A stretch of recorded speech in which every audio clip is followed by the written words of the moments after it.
আল্লাহ রাসূল সাল্লাল্লাহু আলাইহি ওয়াসাল্লাম বলেছেন 5টা বিষয় আসার আগে 5টা জিনিসকে কাজে লাগাও। তার মধ্যে একটা হচ্ছে শাবাবাকা ক্বাবলা হারামিক, বার্ধক্য আসার আগে যৌবনকে কাজে লাগাও। সিহহাতাকা ক্বাবলা মারাদিক, অসুস্থতা আসার আগে সুস্থতাকে কাজে লাগাও। গিনাকা ক্বাবলা সাকরিক, গরিব হয়ে যাওয়ার আগে তোমার ধনাঢ্যতাকে কাজে লাগাও। ফারাগাকা ক্বাবলা শুগলি, ব্যস্ত হয়ে যাওয়ার আগে অবসরটারে কাজে লাগাও।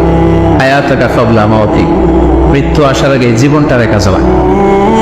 সেই যুবক আরশের ছায়া ছায়া পাবে যে তার যৌবনকালটাকে আল্লাহর পথে কাটিয়েছে, এবং যে যাকে কোনো সুন্দরী মেয়ে জেনার জন্য আহ্বান করে সে বলে আমি আল্লাহকে ভয় করি। আমরা তওবা করি, আমরা কোনো প্রকার জেনার পাবে যাব না। আপনি চুপচাপ থাকবেন, খুব বেশি কথা বলবেন না, বেশি অপ্রয়োজনীয় কথা বলবেন না, প্রয়োজনীয় কথা বলবেন।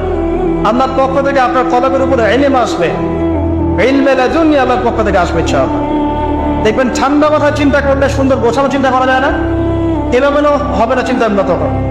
এবং যদি আমরা বেশি ব্যস্ত থাকি, বেশি কথা বলি, তখন কিন্তু চিন্তাগুলো এলোমেলো হয়।